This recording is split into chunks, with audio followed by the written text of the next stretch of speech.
잠시 홍보 아닌 홍보, 공지사항.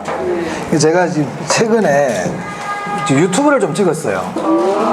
네, 뭐 제가 뭐 달리 찍은 게 아니고, 제가 이렇게 강의를 저도 오랫동안 하다 보니까 늘 느끼는 점이 있거든요.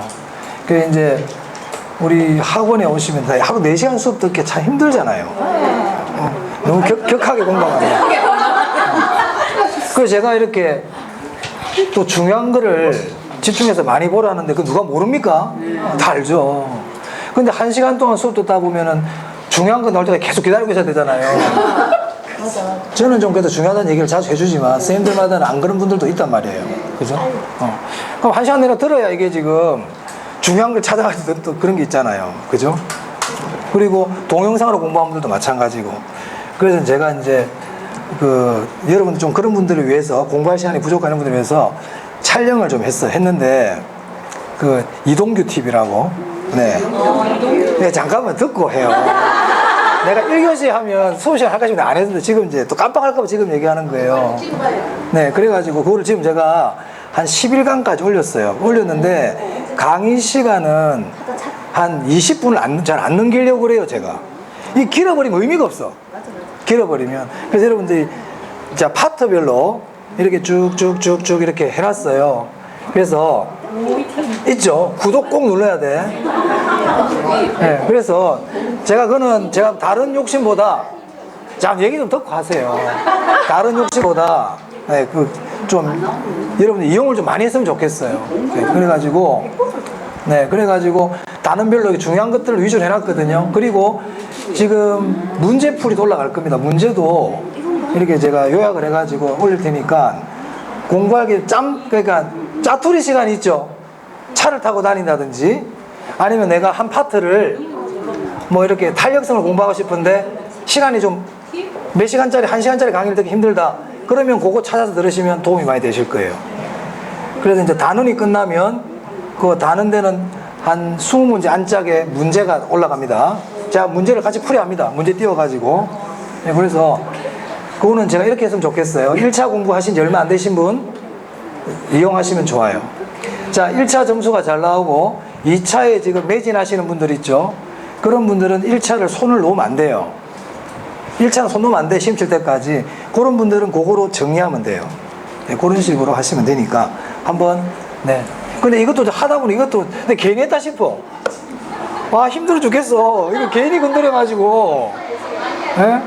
이거 찍어가지고 편집도 할 줄 모르다 편집해야 되지. 아, 이거 괜히 또 이왕 한 것도 나도 삐리하게 하는 것도 싫어하는 사람이라서 대충 하고 싶지도 않고 괜히 건드렸다 싶어요. 지금 일이 점점 커지고 있어요. 네. 그렇게 한번 이용해 보세요. 아시겠죠? 네. 네. 그러니까 한번 조금이라도 도움이 될 수 있으면 한번 활용해 보시기 바랍니다. 네. 그리고 카페도 있는데 카페에 들어가시면 자료도 올려놨어요. 자료는 요약 자료하고 앞으로 핵심 문제하고 올라갈 겁니다. 네, 그런 것들도 보시면 좋겠습니다. 거기 가면 유튜브 들어갈 밑에 카페 연기 바로 누르면 돼요. 네. 카페도 만들고 지금 쌩 난리를 치고 있어요, 제가. 네. 제가 만든 이유는 여러분 공부하라고 만든 거예요. 공부하셔야 돼요. 공부하셔야 돼요. 자, 그 다음에 35페이지입니다. 네, 요렇게 치면 돼요. 또 제 이름 아시잖아요. 네, 요렇게. 안 나온다는 분이 있었어. 수업 끝나고 하세요. 수업 끝나고. 네. 자, 그 다음 35페이지입니다. 할당 효율적 시장. 자, 먼저 할당 효율적 시장의 의의부터 볼게요. 이 할당 효율적 시장은 그 동그라미 이번에 줄을 쳐놨습니다. 초과 이윤이 존재하지 않는 시장이다. 이게 할당 효율적 시장이에요. 그럼 우리 지금 효율적 시장을 공부하고 있는데 정보와 관계 있단 말이에요. 정보와. 그러면 초과 이윤이 존재하지 않는 시장을 할당 효율적 시장이라 그랬잖아요. 그러면 정보와 관계되는 경우에 정보와 관련돼서 초과 이윤이 발생한다는 건 어떤 경우가 있을까? 자, 예를 들어서 A라는 사람이 똑같은 어떤 정보를 얻는데 100원의 비용이 들어가요. 100원을 줘야만 정보를 얻을 수가 있어요. 근데 나는 50원만 주면 그 정보를 얻을 수가 있어요. 그러면 초과 이윤을 내가 얻을 수가 있을까요? 없을까요? 있죠? 맞아요? 그럼 초과이윤을 못 얻으려면 이 사람이 100원 주고 얻는 정보면 나도 얼마 주고 얻어야 돼? 100원. 맞습니까? 그래서 할당 효율적 시장은 다른 누구보다도 값싼 비용으로 정보를 얻을 수 없는 시장이에요. 그렇게 돼버리면 뭐가 돼버린다? 할당 효율적 시장이 됩니다. 어느 누구도 다른 사람보다 값싸게 정보를 얻을 수 없다. 그러면 초과이윤이 없겠죠? 네. 맞아요? 네. 모든 사람의 정보 비용이 동일하다는 뜻입니다. 자, 그리고 교재 한번 볼게요. 3번에 그런 말이 있죠. 어느 누구도 기회비용보다 싼 가격으로 정보를 획득할 수 없다. 이 말은 표현은 어렵지만 다른 사람보다 더 싸게 정보를 얻을 수 없다는 뜻이에요. 그러면 초과이윤 없어요. 그럼 할당 효율적 시장이 되죠. 자, 다음에 4번에요. 특정 정보를 얻기 위하여 모든 시장 참여자에게 정보 비용이 동일한 시장이에요. 이것도 무슨 시장이 돼버린다? 할당 효율적 시장이 되죠. 자, 5번 이번에 보니까 모의고사 지문으로 이런 게 나왔대요. 부동산에 투자를 하든 다른 데 투자를 하든 수익률 자체도 똑같아져 버리는 겁니다. 이것도 뭐라 부른다? 할당 효율적 시장이라 그래요. 그래서 거기 보시면 3, 4, 5번은 할당 효율적 시장의 하나의 사례라고 할 수 있어요. 그럼 이렇게 정리하면 되겠네요. 할당 효율적 시장이 뭡니까? 초과이윤이 없는 시장입니다. 어떤 것들이 있는데요? 다른 사람보다 더 싸게 정보를 얻을 수 없어요. 부동산에 투자하든 다른 데 투자하든 수익률 자체가 똑같아지는 시장이에요. 이렇게 얘기하시면 되겠습니다.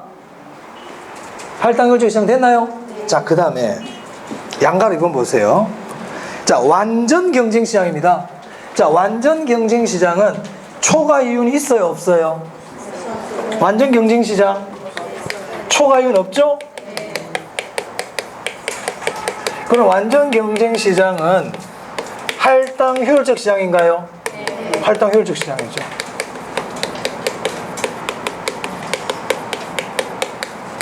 자, 그런데 할당 효율적 시장은 완전 경쟁 시장이냐 이 말입니다. 자, 요게 이제 문제가 될 수 있잖아요. 자, 볼게요. 네, 여기서 이제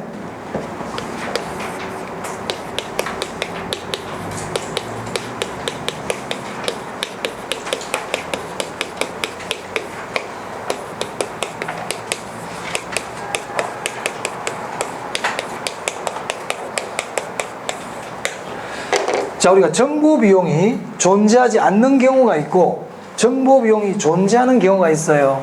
이처럼 정보 비용이 존재하느냐 안 하느냐를 가지고 완전 경쟁을 구별합니다. 자, 정보 비용이 존재하지 않는 시장 무슨 시장일까요? 완전 경쟁 시장이죠. 여러분들이 문제를 풀 때 정보 비용이 존재하지 않는다 이 말 나오면 완전 경쟁이라고 생각하세요. 아시겠죠? 그러면 정보 비용이 존재한다 그러면 뭐가 돼버려요? 불완전 경쟁 시장이 되는 거예요.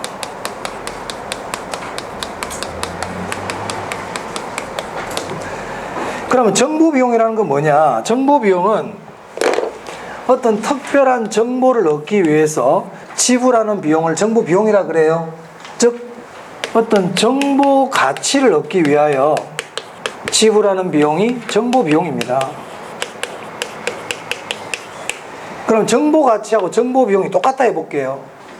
정보는 1억짜리 정보인데 정보 비용도 1억이야. 그럼 이 경우에는 초과이윤이 있어요, 없어요? 초과이윤 없죠? 초과이윤이 없잖아요. 그럼 이게 무슨 시장이 되어버립니까? 할당 효율적 시장입니다.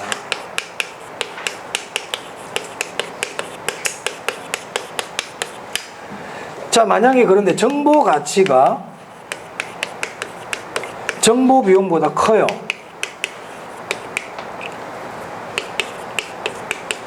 정보 비용은 5천만 원인데 정보 가치가 만약 1억이에요. 그럼 이 경우에는 초과이윤이 있나요? 초과이윤이 있죠.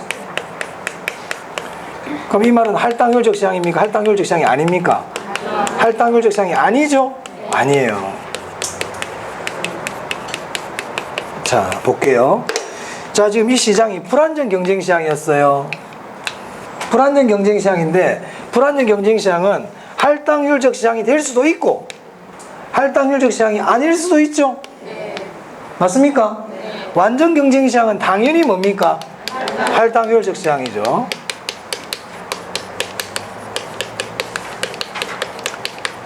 그러면 할당 효율적 시장은 완전 경쟁 시장이다 이렇게 얘기할 수 있느냐 이 말이에요. 아니죠.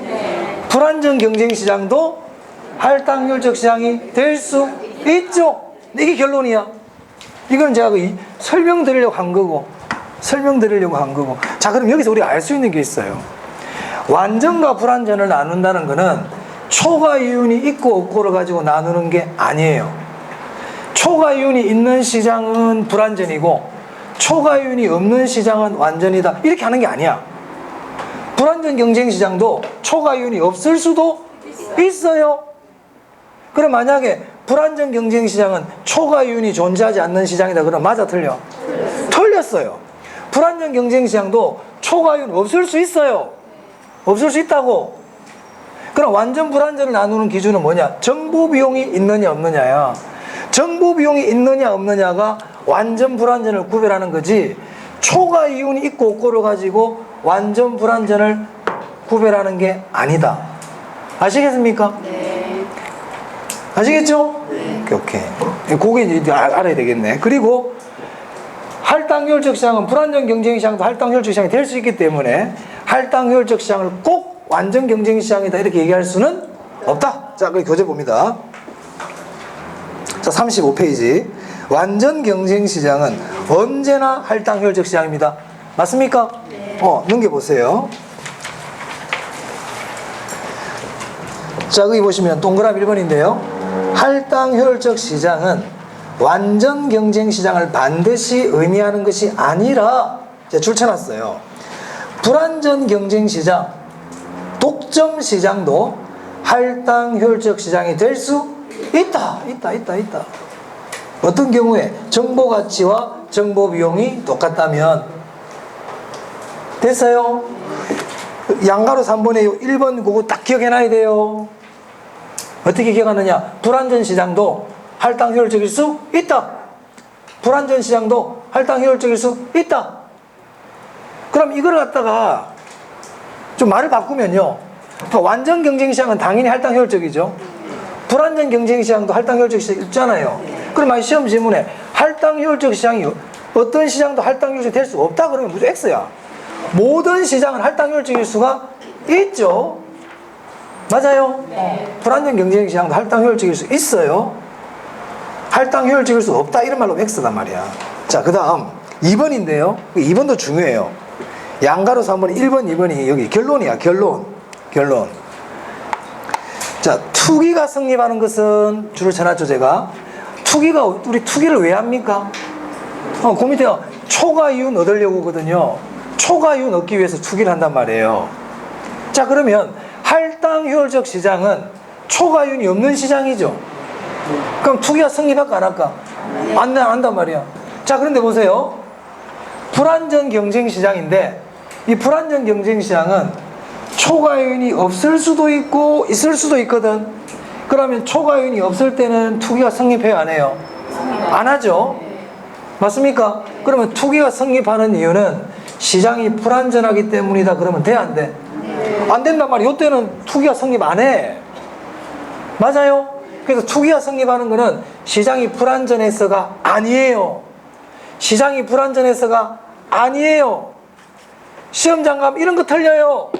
이런 거 불완전한 건 안 좋다 생각하기 때문에 투기가 성립하는 거는 시장이 불완전해서다. 그렇지. 불완전은 안 좋은 거잖아. 그럼 안 돼. 그럼 투기가 성립하는 이유는 뭐냐? 할당 효율적이지 못하게 돼. 할당 효율적이지 못하다는 게 무슨 뜻이야? 초과 이윤이 존재하기 때문에 이 뜻이잖아요. 맞습니까? 그래서 보세요. 양가로 3번에 2번. 부동산 시장에서 투기가 성립하는 것은 시장이 할당 효율적이지 못하기 때문이다. 괄호 안에 적어놨잖아요. 시장이 불완전 경쟁이기 때문이 아니다. 이거 잊어먹습니다. 자주 봐야 됩니다. 잊어먹습니다. 자, 그 다음에 동그라미 3번 보세요. 할당 효율적 시장에서는 할당 효율적 시장이 뭔데요? 초과 이윤이 존재하지 않는 시장. 그러면 말을 바꿔하면 초과 이윤이 존재하지 않는 시장에서는 이 얘기잖아요. 과소 과대평가된 부동산이 존재할 수 없어요. 우리 과소 과대평가된 부동산이 존재한다는 얘기는 초과 이윤이 가능하다는 뜻이에요. 그 3번 지문 잘 알아둡니다. 시험에 나왔던 지문입니다. 할당률적 시장에서는 과소 과대평가된 부동산이 존재할 수 없다. 자, 문제 한번 볼까요? 시험에서는 어떻게 출제가 되고 있는지.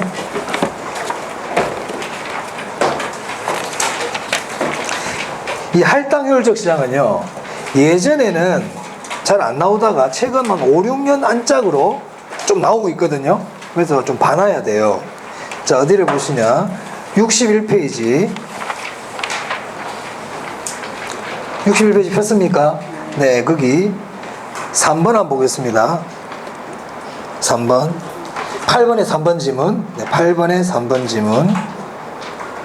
할당효율적 시장에서는 부동산 거래의 은밀성으로 인해 꼬시고 있어요, 지금. 부동산 가격의 과소평가 또는 과대평가 등 왜곡 가능성이 높아진다. 자, 이게 굉장히 이제 출제위원이 살 꼬시죠. 은밀성이라는 걸 살짝 띄워놓고는 왠지 과소평가가 될 수 있는 것처럼.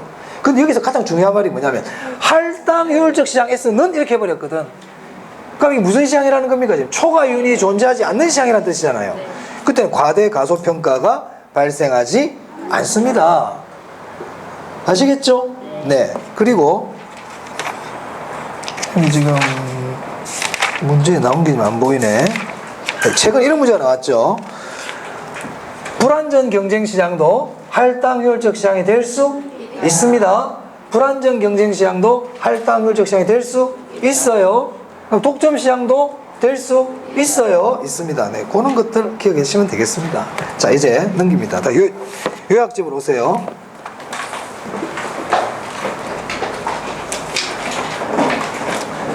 자, 거기 36페이지에 보시면 양가로 4번에 정보 가치라 그래가지고 제가 한번 식을 하나 적어놨죠. 사실은 이게 이제 계산 문제 식인데요. 이거를 제가 지금 할까 말까 고민하고 있어요. 자, 한번 봅시다. 한번 해야지 뭐. 자, 62페이지. 62페이지. 기출문제지, 62페이지. 제가 5, 6월달 과정에서는 계산 문제를 좀 해드린다고 했기 때문에 일단 몇 개는 풀어보겠습니다. 자, 9번하고 10번 있죠? 9번, 10번. 자, 9번부터 읽어볼게요. 복합 쇼핑몰 개발 사업이 진행된다는 정보가 있다. 다음과 같이 주어진 조건 하에서 합리적인 투자자가 최대한 지불할 수 있는 이 정보의 현재 가치는 이렇게 되어 있네요. 자, 정보의 현재 가치는 줄쳐보세요. 자, 이걸 왜 줄쳐라고 그러냐면 우리가 계산 문제가 나왔을 때 우리 수험생들이 계산 문제를 못 푸는 이유 중에 하나가 무엇을 물어보는지를 모르는 경우가 많아요. 이게 뭐야? 이게 판단이 안 되는 경우가 많아. 첫 번째가. 두 번째, 판단이 됐지만 공식이 기억이 안 나. 뭐 그런 경우가 있단 말이야. 자, 일단 뭐를 물어보는지 알아야 돼요. 자, 이 문제는 정보 가치를 묻는 문제예요. 자, 10번 문제 한번 보세요. 10번 문제도 보니까 이 정보의 현재 가치는 돼 있죠? 이것도 무슨 문제입니까? 정보 가치 묻는 문제인 거예요. 오케이?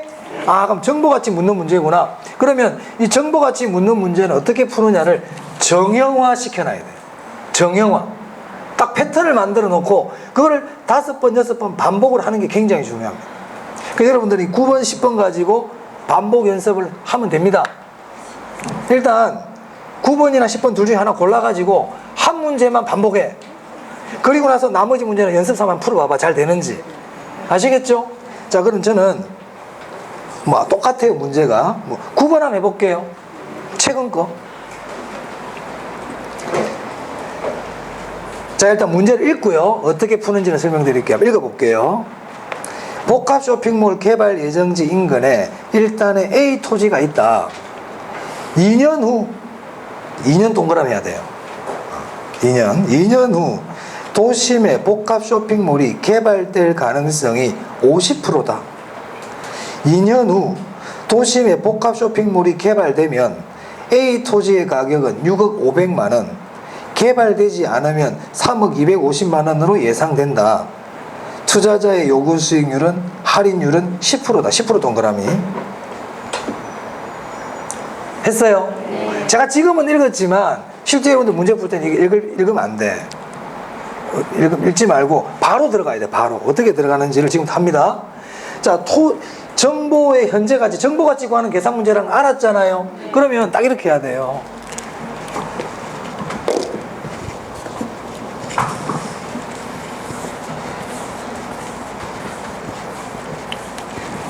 우리가 정보라는 건 뭡니까? 정보는 불확실한 거를 확실하게 해주는 게 정보예요. 맞아요? 그게 정보거든. 그럼 정보 가치라는 거는 확실과 불확실의 차이란 말이에요. 그게 정보의 가치야. 그래서 정보 가치는 제가 식을 그래서 그렇게 적어 놓은 겁니다. 정보 가치는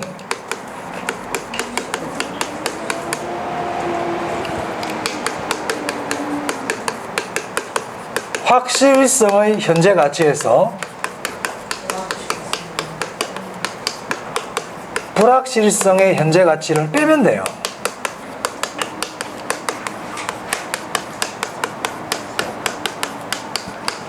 그럼 정보 가치 어떻게 구하느냐? 자, 토지가 있죠. 토지가 있잖아요. 개발이 될 수도 있고 안 될 수도 있다고 그랬지 않습니까? 그럼 개발이 되면 얼마나 그래서? 그럼 이때 이제 보는 거야. 처음부터 읽지 말고 이렇게 딱 여기서 보는 거예요, 지금.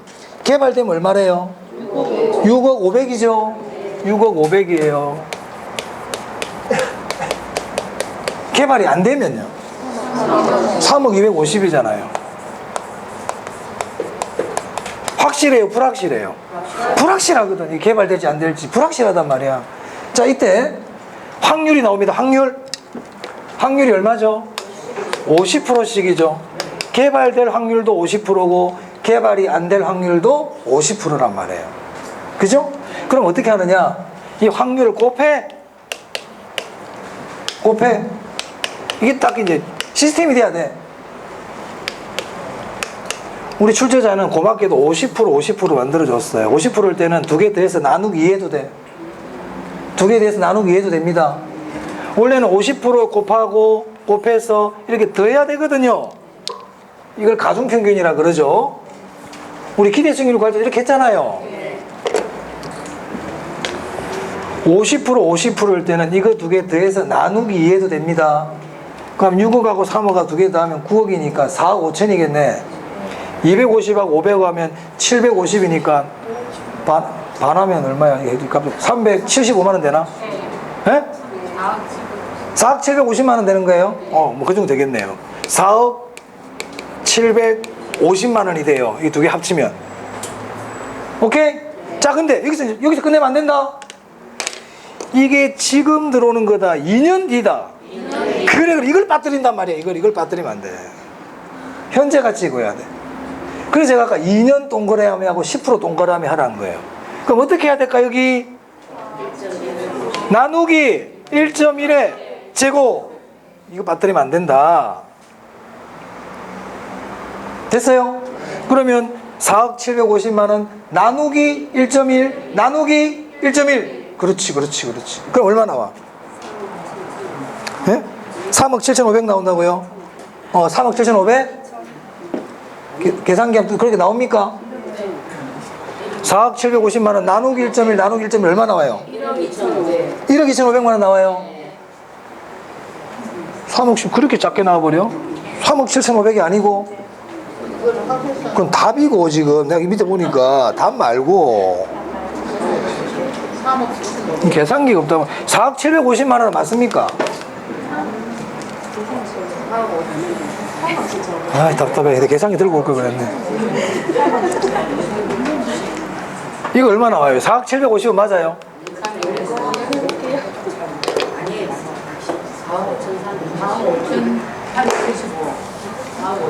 4억 숫자도 참 어렵게 문제를 해놨다. 그 숫자도 좀 딱 안 떨어지고. 그럼 나누기 1.1 나누기 1.1 얼마 나와요? 3억 7,500. 확실성입니까? 불확실성입니까? 그래, 이게 3억 7,500이라니까. 자, 그럼 이거 구하면 되죠. 그럼 이게 토지가 개발된다 그러면 토지가 얼마 되는 거예요? 6억 500만 된다는 얘기 아닙니까? 그럼 이걸 생각할 필요 있어, 없어?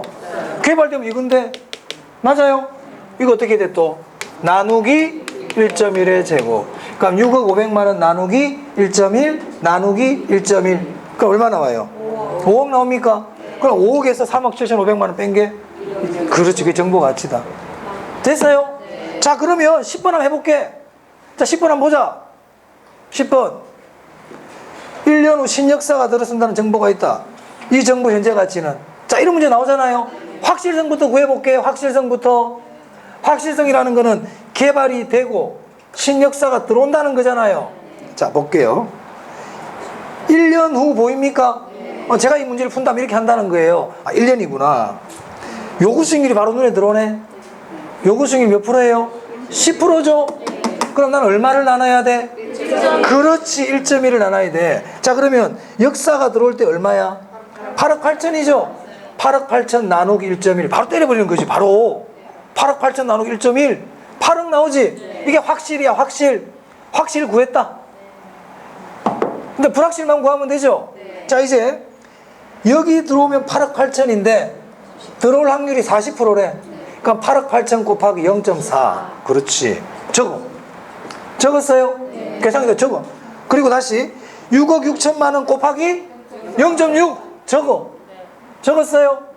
더해. 더해. 그리고 어떻게 해야 돼, 이거를? 나누기 1.1. 그렇지. 그게 불확실이야. 그리고 나서 확실과 불확실을 빼면 된다. 쉽다, 어렵다? 별로 안 어렵지? 별로 안 어려워. 안 어려워요. 5번 해보세요. 5번. 5번. 계산기 지금 안 들고 다니시는 분들 입장 불가다. 다음 주부터 계산기 무조건 들고 다닌다. 계산기 들고 다닌다. 저 계산 문제 안 풀 건데요. 들고 다니세요. 계산 문제 안 풀 사람 계산 문제도 안 풀 거라고 계산기 안 들고 다니잖아. 이번 시험장 가면 계산 문제 15개 나온다. 큰일 나. 계산 문제 계산기 들고 다니세요. 풀든 안 풀든. 우리 뒤로 재수가 나쁘면 뒤로 자빠져도 코가 깨진다고 그랬지. 예? 운이 좋은 사람은 앞으로 자빠져도 코가 안 깨지지. 그 사람 왜 운이 좋대? 늘 조심해서 그래. 주위에서 걷다 보니 앞으로 자빠져도 조심하니까 크게 안 깼죠. 근데 까불락거리고 막 뛰어다니다 보면 조금만 걸려도 많이 다치는 거야. 계산기 들고 다닌다. 풀든 안 풀든. 지금 아무도 안 들고 있어, 지금. 계산기 다음 시간에 계산기 가면 딱 들고 흔들어. 아시겠죠? 출석 점검이야. 계산기 꼭 들고 다니세요. 풀든 안 풀든. 쓸 일 있다니까, 시험장 가면. 자, 정보가치 구하는 거 할 수 있어야 됩니다. 해보세요. 그리고 넘겨보시면 11번 있죠? 이거는 나중에 마치고 숙제 집에 와서 풀어봅니다. 이것도 이건 요구수익 충분히 11번은 좀 약간 다른 문제구나.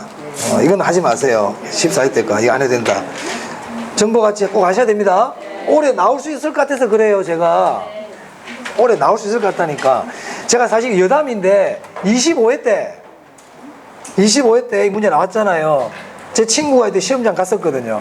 제 학원 다니다가 제 친구가, 초등학교 친구가, 제가 이거 정보가치가 14회 때 나오고 지금 10몇 년 동안 한 번도 안 나왔다. 거의 안 나왔어. 이거 나올 거야. 니 좀 봐놔라 그래, 친구라서. 나왔잖아.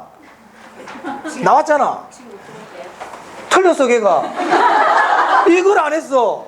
나누기 1.1. 신났다고 풀었는데. 내가 또 나온다고 그랬다. 그 다음에 또 왔거든. 29회 때 나와버렸잖아, 또. 제가 그랬죠. 안 나오던 게 한 번 나오고 나면 3, 4년 안에 또 나온다고. 29회 때 났지? 네. 이렇게 한 번 나오면 걔 또 나온다니까. 한 3번은 등장해. 이것도 봐두세요. 나올 확률이 있다고 본다. 안 나오면 고마운 거고, 나왔을 땐 풀어야 될 거 아닙니까? 연습해놨다가. 자, 요약집으로 돌아갑니다. 자, 그 다음 36페이지인데요. 주택의 여과 현상이네요. 중요합니다. 이거 모의고사도 나왔대요. 아주 간단하게 나왔대요. 네. 자, 주택의 여과 현상인데, 주택의 여과는 하향 여과와 상향 여과가 있어요. 자, 하향 여과와 상향 여과는 이런 개념이에요. 자, 여기 집이 하나 있어. 요 집주인이 살다가 다른 사람한테 그냥 집을 팔아버렸어. 집 안 고치고 그냥 있는 그대로. 이게 하향 여과예요. 그냥 팔아버리는 거야. 그냥 팔아버리는 거야. 그러면 나보다 소득이 좀 못한 사람이 들어. 왜? 집이 이제 낡은 집이니까. 무슨 말 알겠습니까? 그럼 그 사람이 또 샀다가 살다가 또 그대로 팔아버려. 또 무슨 여과야? 하향 여과. 그럼 계속 하향 여과가 일어나면 집이 어떻게 될까? 집 상태가 이제 집 상태가 나빠지겠지. 결국 무슨 집이 돼버린다? 불량주택. 불량주택. 아시겠어요? 자, 그러면 그 집을 새로 싹 뜯어 고쳤어. 그럼 새 집이 되고 가치가 높아졌겠죠? 그러면 그 집을 이제 누가 돈 있는 사람이 사서 들어올 거 아니에요? 그럼 그건 무슨 여과야? 그래. 상향 여과는 그래서 재개발이라는 말이 나와. 재건축이라는 말이 나와. 그러면 재개발, 재건축이 나왔는데 이번에 문제 보니까 하향 여과라고 돼 있대. 하향 여과라고 그래. 뒤에 보니까 재개발이라는 세 글자가 떡하니 있대. X야 그냥. 그거 왜 읽고 있어? 그거 왜 읽고 있냐고.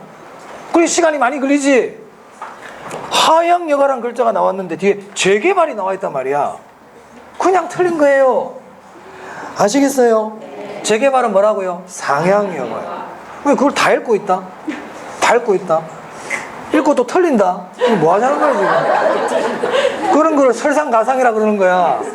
읽는다고 시간 다 뺏기고 틀려버리고 전입가경 진퇴양난 뭐야 이거. 아시겠습니까? 왜 그런 일이 생깁니까? 제가 수업 시간에 하향 여과는 수선 안 하는 겁니다. 상향 여과는 재개발입니다. 이 말을 여러 번 얘기했는데 그걸 기억 안 한 거야. 그냥 간 거야. 그냥 가면 알겠지. 뭘 알아? 모르는데 기억 안 나요. 시험장 가면 내가 평소에 알던 것도 기억이 안 나. 평소에 알던 것도 기억이 안 난다니까. 그럼 어떻게 해야 됩니까? 중요한 거는 진짜 내 몸의 일부가 돼야 돼. 그런 마음으로 가야 돼요. 그래야 빈틈없이 맞춰볼 수 있는데 어설프게 알고 갔으면 시험장이 그 긴장되는 분위기 때문에 아는 것도 기억이 안 나요. 아는 것도 모의고사 봐도 긴장되죠? 네. 그래. 모의고사 긴장 안 하고 보는 분 문제 있다. 그분은 둘 중에 하나다. 실력이 출중하든지 대충 왔든지 둘 중에 하나인 거야. 모의고사는 사실 긴장을 하면서 봐야 돼. 시험이니까. 자꾸 시간 없던 얘기하지 마. 하향 여과 재개발 이거를 못 찾으면 시간 없어. 제가 보면 다 그런 거야. 전부 다 그런 거예요. 제가 시간 있으면 모의고사를 1번부터 쫙 꺼내놓고 한번 이렇게 이런 글자들 딱딱 찾아서 해주고 싶은데 또 그게 안 되니까 내가 한번 유튜브에 올려볼까? 네. 뭐 그건 난 생각해 볼게요. 그 시간이 많이 어저께도 내가 새벽 몇 시까지 했다. 아 지금 노동이다 지금. 괜히 해가지고. 아 진짜 힘들어요. 자, 어찌됐든 그렇단 말이에요. 자 볼게요. 하향 여과. 누가 해달라는 사람이 있어 내가 해준다 약속을 하는 바람에 진짜 한번 뱉은 말이라서 취소도 못하고. 자 하향 여과 볼게요. 자 하향 여과는 상위층이 살던 주택을 하위층에게 그대로 물려주는 거예요. 이게 하향 여과예요. 상위층이 사용하던 집을 하위층에게 그대로 물려준다. 수선한다 안 한다? 안 한다. 수선 안 해. 자 그 다음 니은입니다. 니은 별표입니다. 이게 일단 하향 여과에서 이게 제일 중요해요. 하향 여과에서 제일 중요한 건 니은이다. 자 이 하향 여과는 저가 주택을 필요로 하는 사람들이 많을 때 일어나는 거예요. 자 하향 여과는 물려주는 거라 그랬잖아요. 나보다 소득이 못한 사람한테 물려주는 거란 말이에요. 근데 그런 집을 찾는 사람이 없어. 전부 사람들이 새 집만 찾고 낡은 집은 안 찾아. 그럼 하향 여과 안 일어나. 하향 여과는 그 낡은 집을 그대로 물려받는 거거든. 근데 그 집을 찾는 사람이 아무도 없어. 그럼 하향 여과가 안 일어나지. 그래서 저가 주택에 대한 수요가 어떨 때? 증가할 때. 꼭 기억합니다. 꼭 기억합니다. 자, 그 다음에 디귿인데요. 저가 주택에 이제 하향 여과가 일어나면 저가 주택의 양이 어떻게 된다? 무조건 증가해요. 증가한다. 하향여가는 수선한다, 수선하지 않는다? 수선하지 않습니다.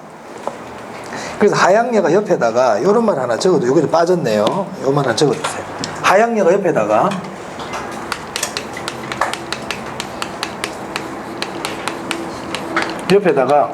수선 안 한다 그랬죠?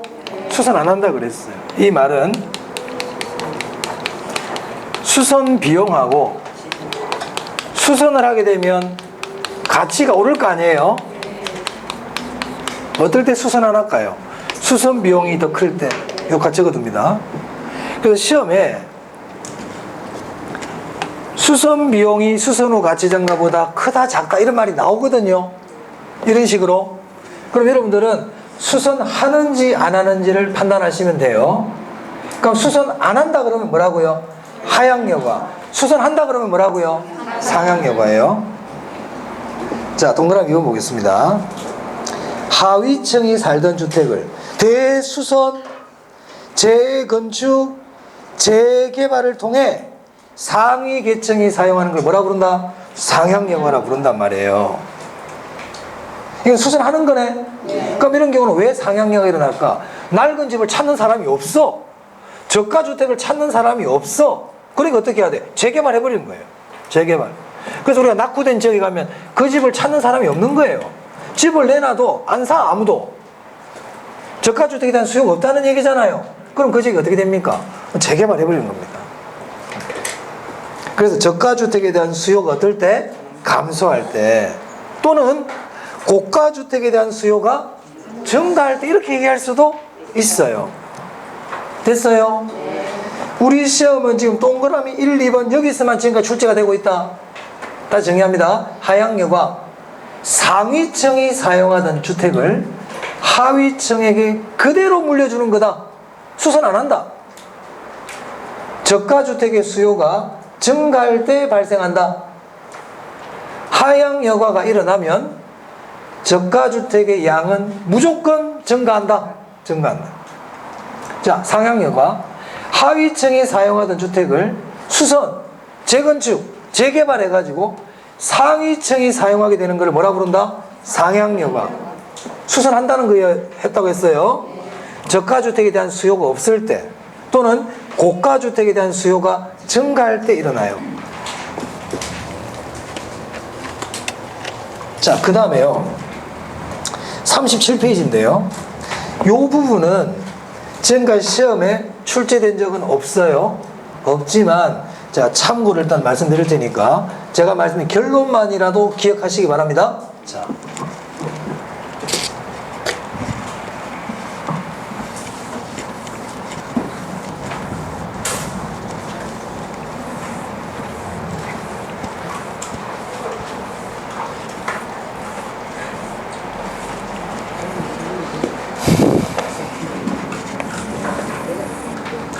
자, 여기가 저소득층 주거지역이에요.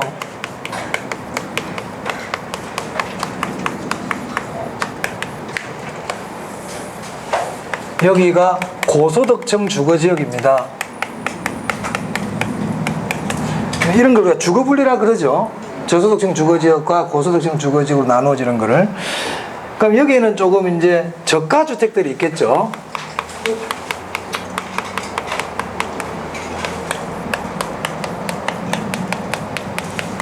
자, 우리가 하향여가를 할 때요, 기본적인 가정이 있어요.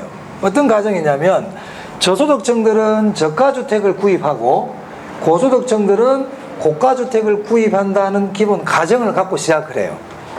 그런 가정이 있단 말이야. 그러니까 저소득층들은 고가주택 안 사, 고소득층들은 저가주택 안 산다고 가정을 한단 말입니다. 자, 우리 교재 한번 볼까요? 가정 보세요.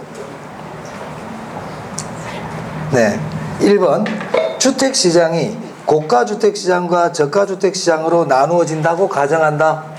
동그라미 2번 고소득층은 고가주택을, 저소득층은 저가주택을 수요한다고 가정한다. 좀 말씀드렸죠?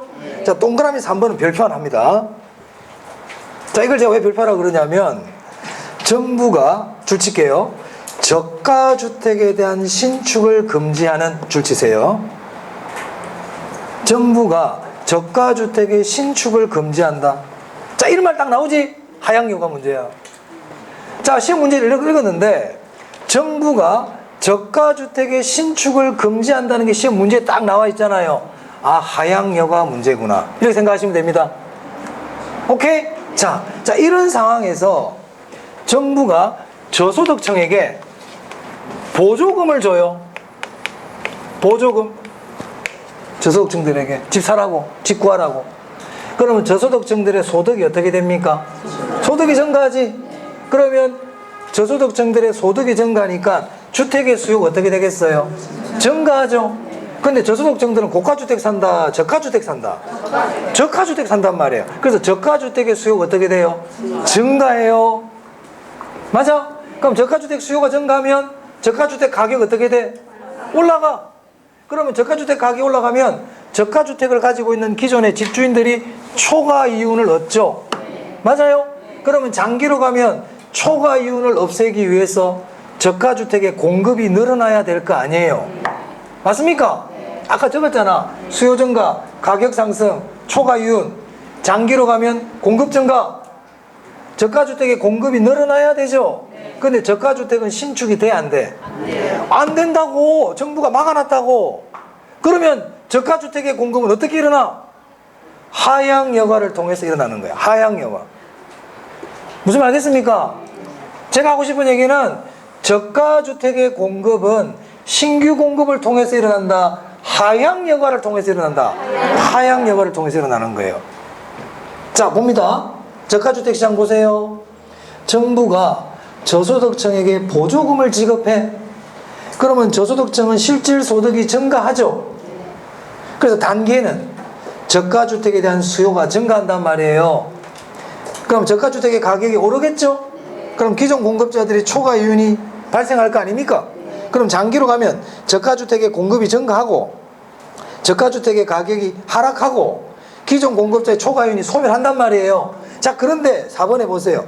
위의 상황에서 저가주택의 신축이 금지된 상황이기 때문에 저가주택의 공급 증가는 신규 공급이 아니고 뭐를 의미한다?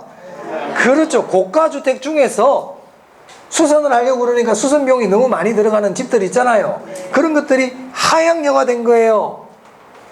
그럼 결국 주택시장 전체에서 저가주택이 차지하는 비중이 어떻게 돼요? 증가하죠. 자, 만약에 고가주택이 전체, 저가주택이 전체 있었단 말이에요. 근데 정부가 저소득층에게 보조금을 지급했단 말이야. 그러니까 저소득층들이 저가주택을 구입하러 막 와. 막 살려고 그래. 그러면 저가주택의 가격이 어떻게 돼요? 올라가죠. 그럼 저가주택 더 지어줘야 될 거 아니에요. 찾는 사람이 많으니까. 근데 더 지을 수 있다 없다? 정부가 신축을 금지해놨단 말이야. 그럼 어떻게 되느냐? 고가주택 중에서 좀 낡은 집들이 있을 거 아닙니까? 수선하려고 그러니까 수선 비용이 너무 많이 드는 집들, 그런 집들을 물려준다는 거예요. 그럼 여기 누가 이사를 들어와요 이제? 저소득층들이 들어오겠죠? 이게 무슨 여가야? 하향여가. 여기 원래 누가 살았어? 고소득층들이. 근데 이제 누가 들어와서 살아? 저소득층들이. 이게 무슨 여가입니까? 하향여가잖아요. 맞아요? 그럼 이제 여기 막 200채야. 그러면 주택시장에서 저가주택이 이제 몇 채가 돼버려? 1200채가 돼버리죠. 저소득층이 살고 있으니까 저가주택 아닙니까?